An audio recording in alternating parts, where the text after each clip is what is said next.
여러분, 지난주에 우리가 빌립보서 3장 12절부터 14절까지 말씀을 통해서 빌립보서가 옥중서신이라고 하는 사실을 말씀드렸습니다. 사도 바울이 어디 있을 때 적은 책이라고요?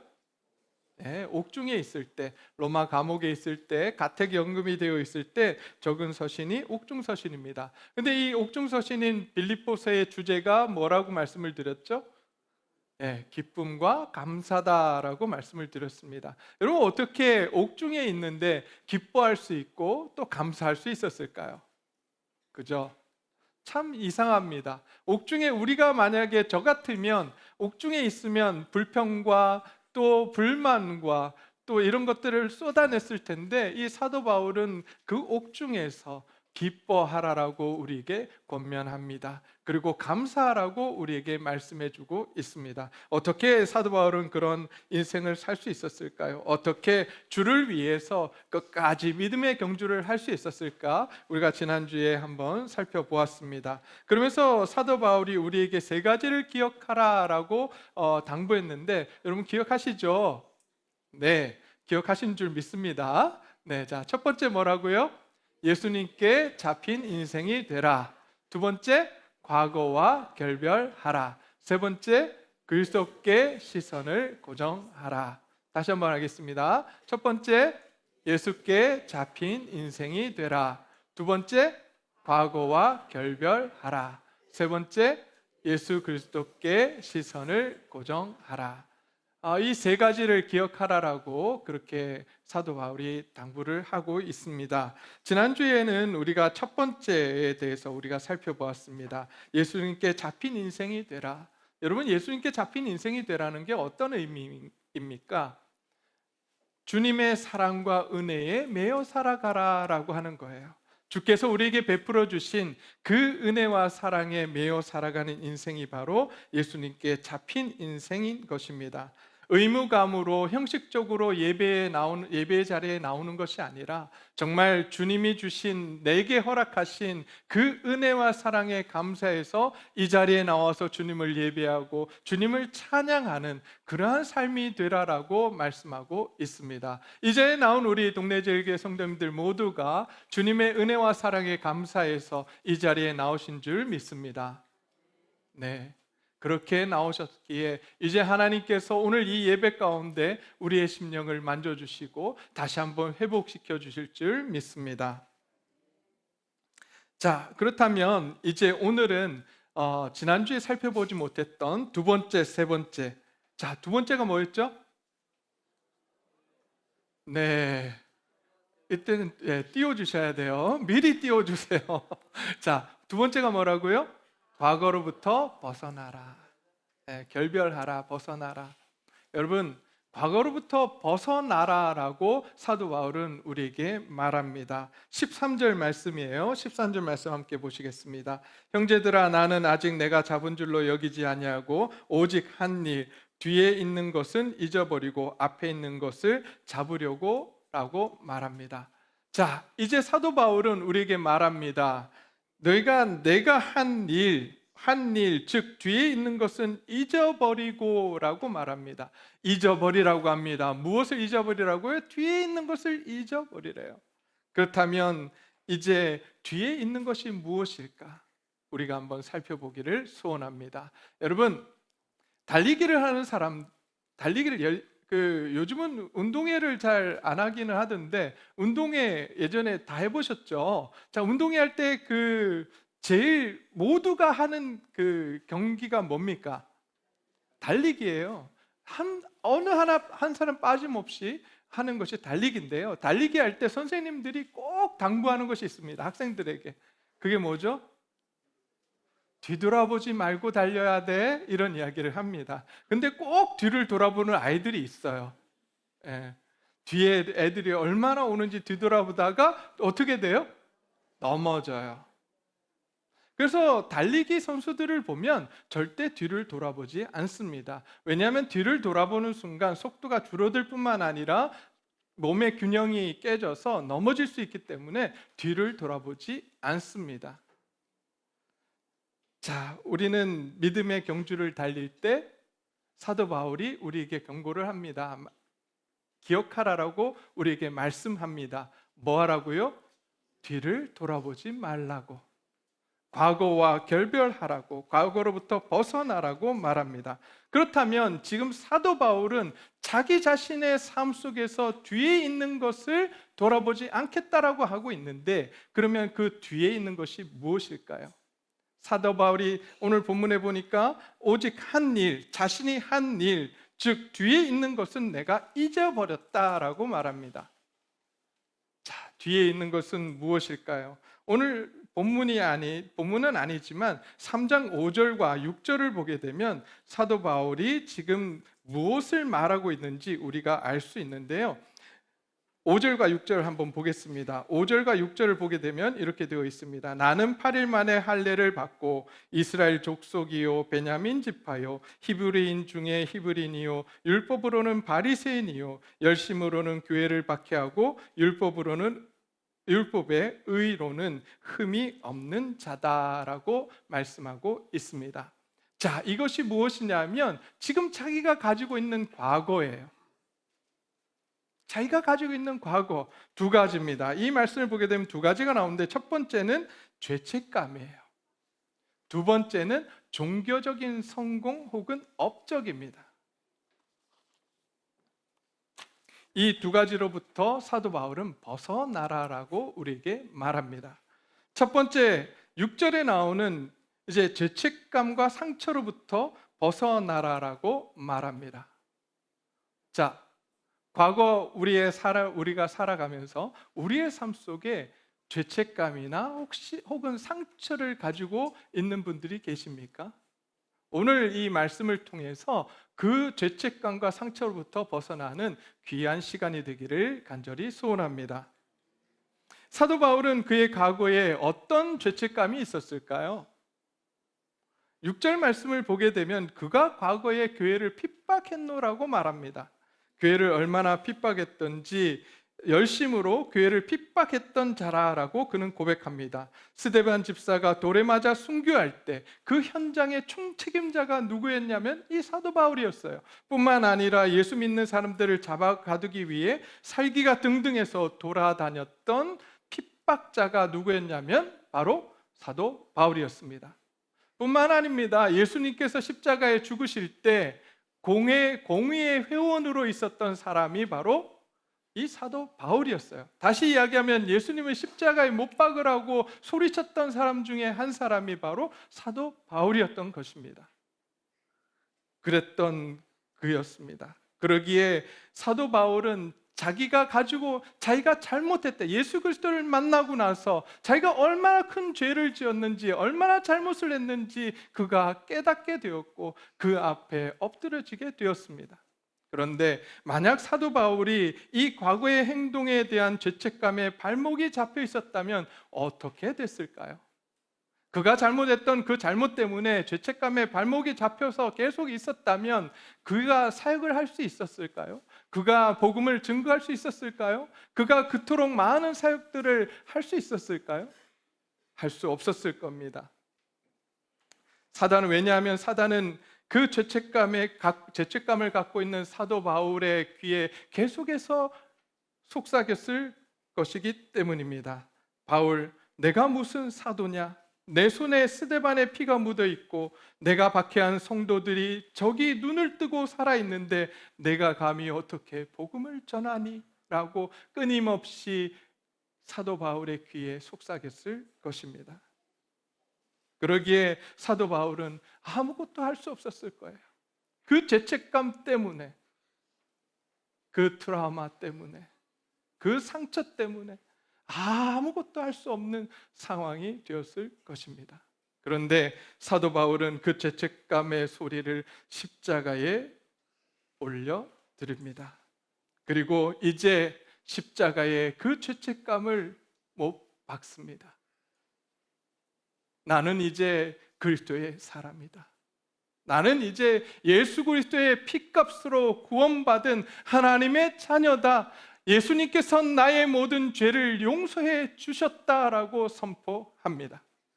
그러기에 나는 이제 더 이상 그 사단의 음성에 귀를 기울이지 않겠다라고 말합니다. 그리고 이제 사도 바울은 자신의 귀를 누구에게 집중시키냐면 오직 예수 그리스도 한 분께 그의 귀를 집중시킵니다. 예수님의 음성에 그의 귀를 집중시키는 것이었습니다.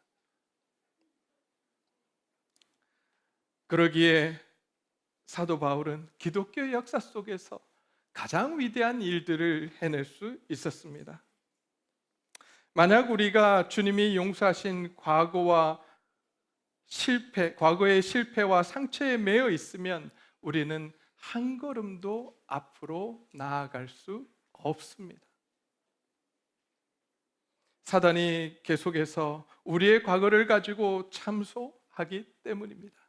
너 같은 사람이 어떻게 그런 일을 할 수 있어? 내가 하나님의 자녀라고? 그런데 내가 옛날에 했던 그 기억을 너가 갖고 있지 않니? 그런 일을 한 네가 어떻게 하나님의 자녀가 될 수 있고 어떻게 천국에 들어갈 수 있고 어떻게 이웃을 사랑한다고 말하니? 너는 그럴 수 없어라고 하는 그러한 계속 속삭임과 그러한 죄책감을 부추기는 그러한 사단의 음성에 우리는 넘어질 수밖에 없습니다. 그때 우리는 이제 선포해야 합니다. 십자가의 보혈을 의지해야 합니다. 나는 예수 그리스도의 피로 구원받은 사람이다. 나는 더 이상 사단이 나에게 주는 그 죄책감에 내가 매여 살아가지 않는다. 나는 오직 예수 그리스도의 사랑과 은혜에 매여 살아가는 사람이다라고 우리는 선포해야 합니다. 그렇게 선포할 때 우리 안에서 성령님께서 역사하세요. 우리가 가지고 있었던 아픔들, 우리가 가지고 있었던 죄책감, 우리가 가지고 있는 슬픔, 그 모든 것들을 회복시켜 주시는 하나님의 은혜가 주어지게 됩니다. 그렇게 죄책감 안에서 살아가는 삶이 아니라 이제 그리스도 안에서 해방된 자유를 얻은 우리의 모습으로 우리는 믿음의 경주를 한 걸음 한 걸음 걸어갈 수 있는 것입니다. 이 자리에 있는 저와 여러분들, 이 시간 우리가 가지고 있는 죄책감이 있거나 상처가 있거나 트라우마가 있거나 많은 것들이 있다면 그 모든 것들을 십자가 위에 내려놓는 저와 여러분들이 되시기를 주님의 이름으로 축원드립니다. 아마 살아가면서 그런 마음들이 있을 거예요. 내가 그때 이렇게 하지 않았더라면, 내가 그때 이 선택을 하지 않았다면 지금 이런 일들이 벌어지지 않았을 텐데. 여러분, 그런 아픔이 있지 않으십니까? 네, 누구나 있습니다. 그때 선택을 잘했더라면, 그때 그렇게 하지 않았더라면. 그런데 그 선택 때문에, 잘못된 선택 때문에 지금도 아파하고 지금도 앞으로 나아가지 못하고 있다고 한다면 그것은 하나님이 슬퍼하시는 일입니다. 하나님께서는 우리가 그 죄책감에 사로잡혀서, 그 아픔에 사로잡혀서 계속해서 나의 삶을 갉아먹는 것이 아니라 이제 그 모든 상황으로부터 너를 자유케 하신 분이 예수 그리스도이심을 깨닫고 앞으로 한 걸음 한 걸음 나아가기를, 믿음의 길을 한 걸음 한 걸음 나아가기를 간절히 소원하고 계시는 것입니다. 오늘 이 시간 우리가 가지고 있는 그 아픔들, 우리가 가지고 있는 그 상처들, 우리가 가지고 있는 죄책감, 그 모두를 주님의 십자가 위에 올려드리기를 바랍니다. 그리고 사단이 계속해서 우리를 향해서 그런 이야기를 할 때 너는 할 수 없어, 내가 어떤 사람인지 알잖아 라고 하는 그런 사단의 음성이 들릴 때 우리는 그 사단의 음성의 앞에 담대하게 선포해야 합니다. 나는 예수 그리스도의 피로 구원받은 하나님의 자녀야. 나는 이제 용서받았고 예수님께서 나의 삶을 회복시켜 주셨어. 더 이상 나는 너의 음성을 듣지 않을 거야. 나는 예수님의 음성만 듣고 살아갈 거야. 그렇게 선포하시는 우리 성도님들이 되시기를 간절히 소원합니다. 이제 우리의 귀를 주님의 음성에 기울이시기 바랍니다. 더 이상 사단의 음성에 기울이지 맙시다. 이렇게 우리는 과거, 우리의 상처, 우리의 죄책감으로부터 벗어나야 합니다. 그런데 또 하나 벗어날 것이 있습니다. 두 번째로 종교적인 업적과 성공으로부터 벗어나야 합니다. 바리새인으로서 가졌던 화려한 종교적 업적과 성공이 사도 바울이 갖고 있었던 두 번째 과거였습니다. 앞에서 우리가 살펴보았던 5절 말씀을 보게 되면 사도 바울이 이런 이야기를 합니다. 5절에서 자신의 화려한 종교적인 스펙을 나열합니다. 난지 8일 만에 할례를 받았고 이스라엘 정통 혈통이며 베냐민 지파이고 최고의 학부인 바리새인이었다라고 고백을 합니다. 뿐만 아닙니다. 율법으로는 흠이 없는 그야말로 남들이 부러워하는 종교적인 상류층이라고 지금 자신을 소개합니다. 여러분, 그런데 사도 바울은 이 모든 것을 배설물로 여깁니다. 이 모든 것들 필요 없다는 거예요. 왜냐하면 나를 구원해 주신 그 예수 그리스도만이 나의 참 자랑이 되고 예수 그리스도만이 나의 참 소망이 되기에 더 이상 나는 그 모든 것들, 내가 가지고 있었던 과거에 자랑했던 그 모든 것들을 배설물처럼 여긴다라고 말합니다. 왜요? 우리가 그것을 자랑하기 시작할 때 우리는 교만해지기 때문입니다. 왕년에 내가 이뤘는데, 왕년에 이런 일을 했고 내가 이런 놀라운 영적인 체험을 했고 그래서 나는 이런 사람이야 라고 하는 그러한 영적인 교만이 들어올 수 있기 때문입니다. 사도 바울은 이제 우리에게 경고합니다. 그런 영적 교만으로부터 벗어나라라고 합니다. 만약 사도 바울이 자신이 가지고 있었던 과거의 스펙만을 자랑했다면, 업적만을 자랑했다면 아마도 그가 놀라운 기독교 역사에 놀라운 일들을 할 수 없었을 것입니다. 과거의 성공에 취하는 순간 영적 교만이 찾아오고 그 영적 교만은 우리의 믿음의 경주를 멈추게 하기 때문입니다. 신앙생활을 하면서 가장 위험한 유혹은 과거의 헌신 뒤에 숨는 것이라고 합니다. 내가 이만큼 했지, 내가 옛날에 청년회장도 했고 옛날에는 밤을 새워 기도도 했고 왕년에는 교회가 이렇게 부흥을 경험했었지라고 하는 그러한 과거 뒤에 숨는 것, 그것이 가장 위험한 유혹이라고 말합니다. 왜 그럴까요? 왜 그럴까요? 믿음은 현재입니다. 현재 나는 어떻게 살아가고 있습니까? 옛날에 청년회장을 했고 그렇게 해서 기도를 몇 시간이나 했고, 근데 지금은요? 지금은 어떻게 살아가고 있습니까? 옛날에 나는 그렇게 열심히 헌신했었지, 지금은요? 지금은 어떻게 하고 계십니까?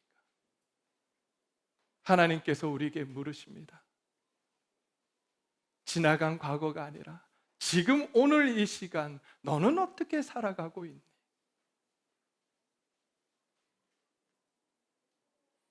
왕년의 신앙은 오늘의 경주를 대신해 주지 못합니다. 과거의 성공과 의를 자랑하는 교만의 성량을 이제 우리는 십자가에 못 박기를 소원합니다. 우리가 과거의 업적에 안주하지 않을 때 우리는 인생의 마지막 순간까지 겸손히 믿음의 경주를 해 나갈 수 있을 것입니다. 사단은 우리에게 끊임없이 과거를 붙들고 너 같은 자가 어떻게 믿음의 경주를 할 수 있니? 라며 발목을 잡습니다. 또 반대로 어떤 이들에게는 과거에 헌신했던 기억, 옛적의 부흥만에 도취되어 오늘을 믿음으로 살아가지 못하게 만듭니다. 이제 우리 영적 경주를 끝까지 하기 위해 과거를 이제 버리기를 소원합니다. 과거로부터 이제 벗어나기를 소원합니다. 과거의 실책에 대한 가책도, 과거의 성공에 대한 자만도 십자가에 못 박고 한 걸음 한 걸음 믿음의 경주를 나아가는 저와 여러분들이 되기를 주님의 이름으로 축원드립니다. 이렇게 우리는 과거로부터 자유한 자들이 되었습니다. 아니, 이제 되어야 합니다. 되었고 그렇게 자유한 삶을 살아가야 합니다. 이제는 우리는 자유인입니다. 근데 여러분, 그렇게 예수님께서 우리를 자유케 하셨습니다.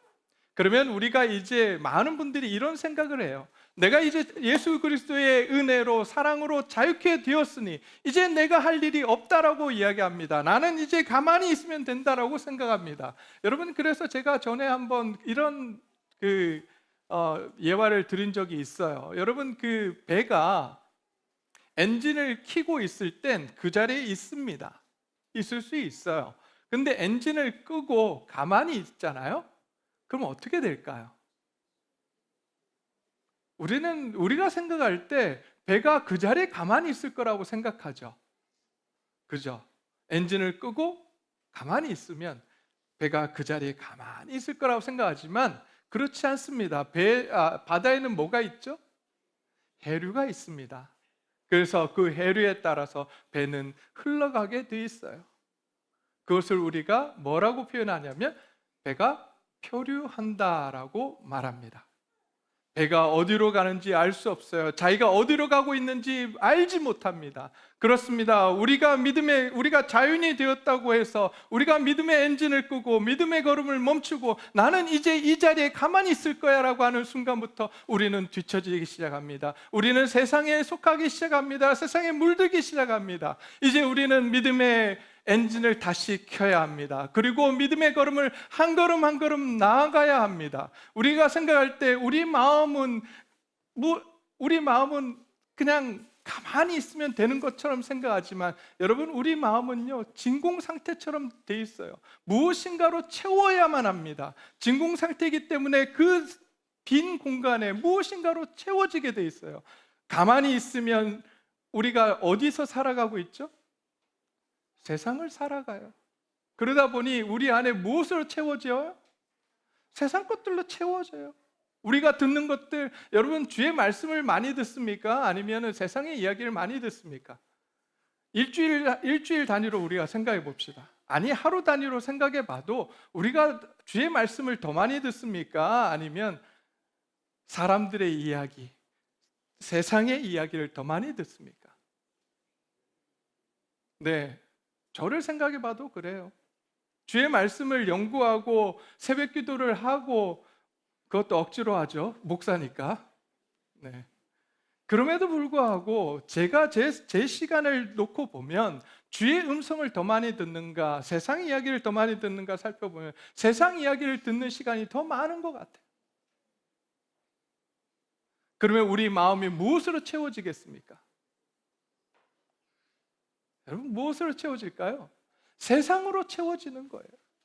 그래서 우리는 끊임없이 그 세상으로 채워진, 세상에 빼앗긴 우리의 시선을 오늘 이 예배 시간을 통해서 다시 하나님께 돌리려고 노력하는 거예요. 빼앗겼던 우리의 시선을 하나님께로 돌려드리고 세상 것들로 채워진 우리의 마음을 다시 하나님의 말씀으로 채우기 위해서 우리는 노력해야 합니다. 어떻게 하면 말씀을 우리 가운데 채울까요? 매일의 삶 가운데 우리는 말씀을 묵상해야 됩니다. 매일의 삶 속에서 말씀을 암송해야 합니다. 그래서 제가 이번 주에 그 새벽기도 시편을 시작이 됐는데요, 시편 1편을 우리 마음속에 품고 살아갑시다라고 제가 말씀을 드렸습니다. 시편 1편 말씀을 암송하려고 노력하면서 우리가 살아갑시다라고 말씀드렸어요. 한 달 동안 시편 1편 말씀을 우리 마음 가운데 두고 묵상하며 살아가는, 읊조리며 살아가는, 주의 말씀을 우리 마음 가운데 가득 품고 살아가는 주님의 자녀들이 되시기를, 우리 성도님들이 되시기를 주님의 이름으로 축원드립니다. 그렇습니다. 이제 믿음의 엔진을 켜고 예수님을 향해 나아가야 합니다. 우리가 이제 과거를 버렸다면, 과거로부터 벗어났다면 우리는 이제 가만히 있는 것이 아니라, 사도 바울이 이제 14절에서 이야기하는 것처럼 13절 하반절부터 이렇게 이야기합니다. 앞에 있는 것을 잡으려고 표대를 향하여 달려가노라.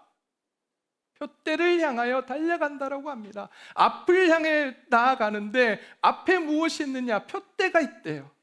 그 표대를 향하여 달려간다라고 합니다. 여러분, 이제 세 번째 사도 바울이 우리로 하여금 기억하라라고 하는 것은 그리스도께 시선을 고정하라는 것입니다. 이제 다른 것 바라보지 말고 주님께 시선을 고정하라고 말합니다.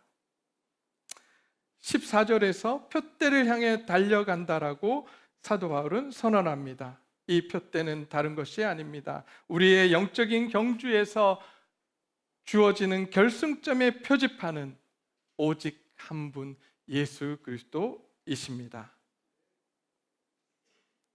우리가 믿음의 경주를 하면서, 아까도 말씀드렸잖아요, 믿음의 달리기를 하면서 하지 말아야 될 일이 무엇입니까? 뒤돌아보고 옆에 보고. 여러분, 경주하는 사람들 100m 달리기를 하고 200m 달리기를 하고 300m 이렇게 달리기를 하는 사람들이 옆을 보면서 달리는 사람 보셨습니까? 그렇지 않습니다. 앞만 보고 달립니다. 앞을 보고 가야 합니다.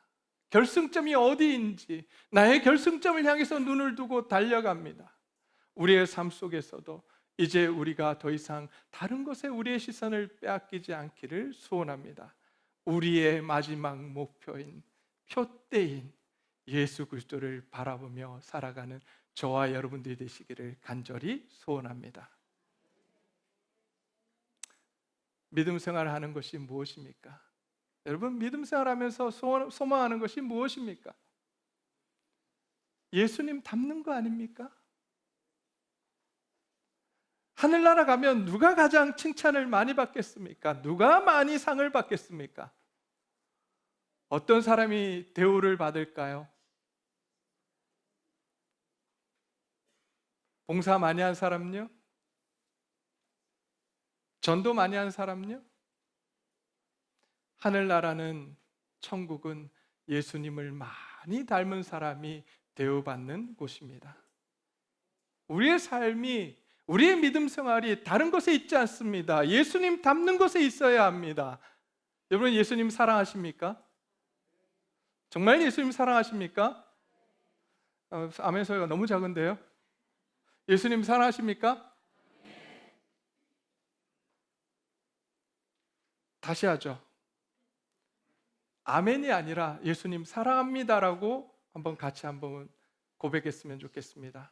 시작.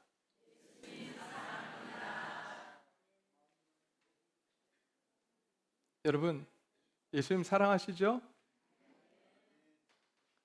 여러분, 사랑하는 만큼 뭐 하게 돼 있어요?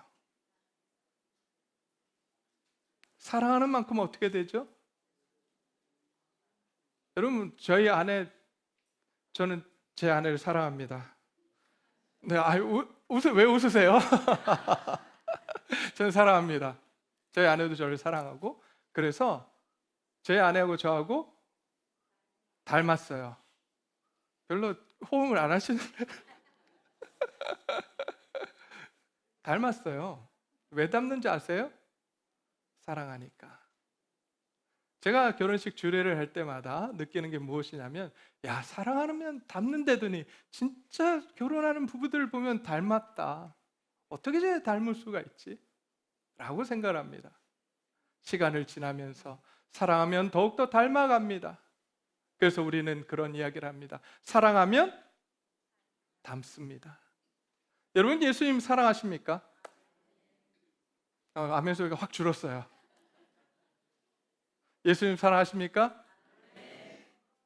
그러면 나는 얼마나 예수님을 닮아 있습니까?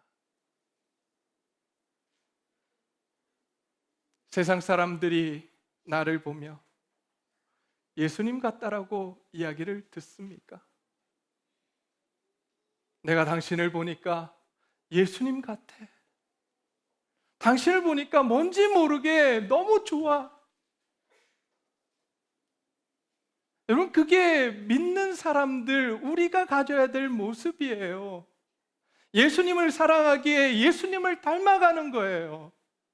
예수님이 어떻게 이 세상에서 사셨는지 그 모습을 공부하면서 적어도 그렇게 살아가려고 노력하는, 그러다 보니까 내가 예수님을 닮아가는 삶, 그 삶이 우리의 삶이 되기를 주님의 이름으로 축원드립니다. 이 자리에 있는 저와 여러분 모두가 예수님 닮기를 주님의 이름으로 축원드립니다. 주님을 더욱더 사랑합시다. 사랑하는 만큼 닮는다 그랬어요.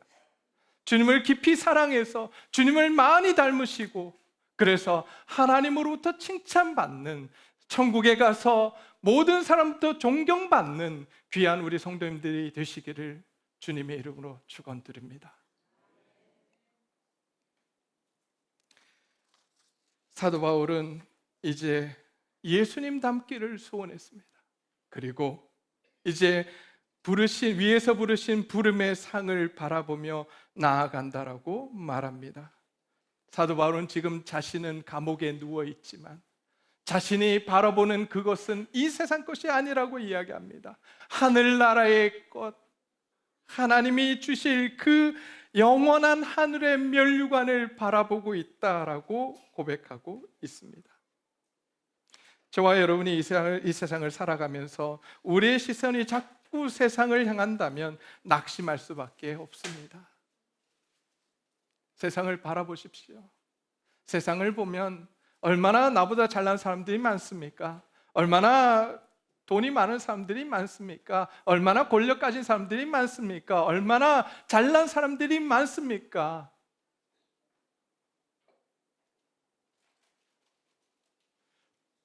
자, 이번 주 그날이 수요일이었나요?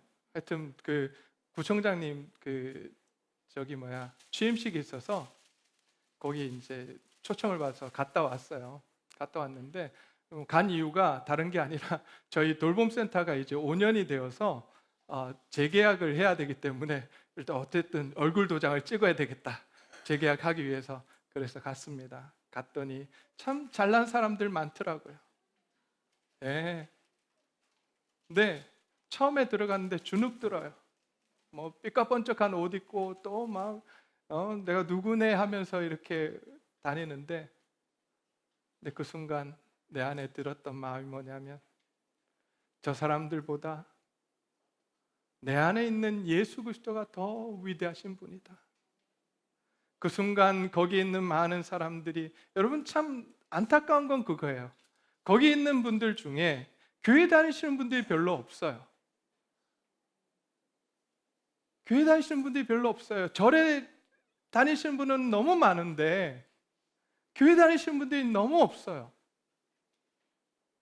그러면서 거기 있는 모든 분들이 불쌍해 보이는, 안타까워 보이는 그러한 시간들이 있었습니다.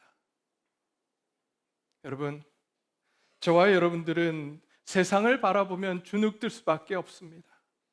이제 우리가 예수 그리스도를 바라보기를 소원합니다. 만왕의 왕이 되시고 창조주가 되신, 나의 구주가 되신 예수님을 바라보며 살아가는 저와 여러분들이 되시기를 바랍니다. 예수님을 바라보는 그 순간 우리의 삶이 바뀝니다. 우리의 시선이 바뀔 때 우리의 행동이 바뀌고 우리의 삶이 바뀝니다. 하나님이 주시는 능력으로 우리는 변화될 것입니다. 사도 바울은 우리의 인생이라는 거대한 경기장에서 달리는 영적 경주자의 자세를 우리에게 보여주었습니다. 첫 번째, 은혜에 먼저 사로잡히라고 합니다. 두 번째, 나를 얽어매는 그 과거의 상처와 교만을 끊어버리라고 말합니다. 마지막으로 오직 결승점에 계신 예수 그리스도와 하늘 상급만을 바라보며 나아가라고 우리에게 권면하고 있습니다. 저와 여러분들이 이렇게 살아가는 사람들이 되어서 하나님이 주시는 놀라운 복을 받는 성도님들이 되시기를 주님의 이름으로 축원드립니다. 이제 말씀을 맺겠습니다. 오늘은 맥주 감사절입니다. 이스라엘 백성은 첫 열매를 하나님께 드리며 지난 반년 동안 베풀어 주신 하나님의 은혜를 기억했습니다. 맥주 감사절은 단순히 곡식을 많이 주셔서 감사합니다라고 하는 절기가 아닙니다. 지금까지 인도해 주신 하나님의 은혜에 참 감사합니다 라고 고백하는 믿음의 절기입니다. 우리의 삶을 반년 동안 걸어온 우리의 삶을 돌아봅시다. 우리는 어떻게 걸어왔습니까? 은혜 아니면 걸어올 수 없는 삶이지 않았습니까? 이제 그 하나님께서 나와 함께 해주셨고 눈물의 시간 속에서도 나를 붙들어 주신, 나의 건강을 지켜주시고 가정을 보호해 주시며 교회를 인도해 주신 그 하나님의 은혜에 감사하는 시간이 되기를 소원합니다. 이제 맥주 감사절이 지난 은혜만 돌아보는 날이 아니라 하나님께 감사하며 다시 우리의 신발끈을 묶고 앞으로 달려갈 것을 결단하는 귀한 시간이 되기를 주님의 이름으로 축원드립니다.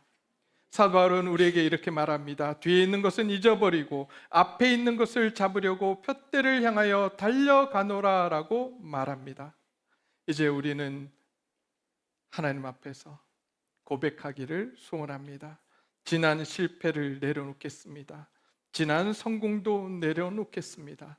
오직 푯대 대신 예수 그리스도를 바라보며 남은 반년을 다시 시작하겠습니다. 이렇게 우리가 고백하기를 소원합니다. 우리가 진짜 바라보아야 될 것은 하늘나라의 상급입니다. 영원한 하나님 나라입니다. 그 하늘나라를 바라보며 하나님께서 우리가 하나님 앞에 가게 됐을 때 잘했다, 착하고 충성된 종아라고 하는 칭찬을 듣기 위해 달려가는 저와 여러분들이 되어서 그렇게 하나님으로부터 위로받고 또 하나님으로부터 힘을 얻고 살아가는 저와 여러분의 삶이 되어서 하나님이 기뻐하시는 귀한 삶을 이루는 저와 여러분들이 되시기를 간절히 소원합니다.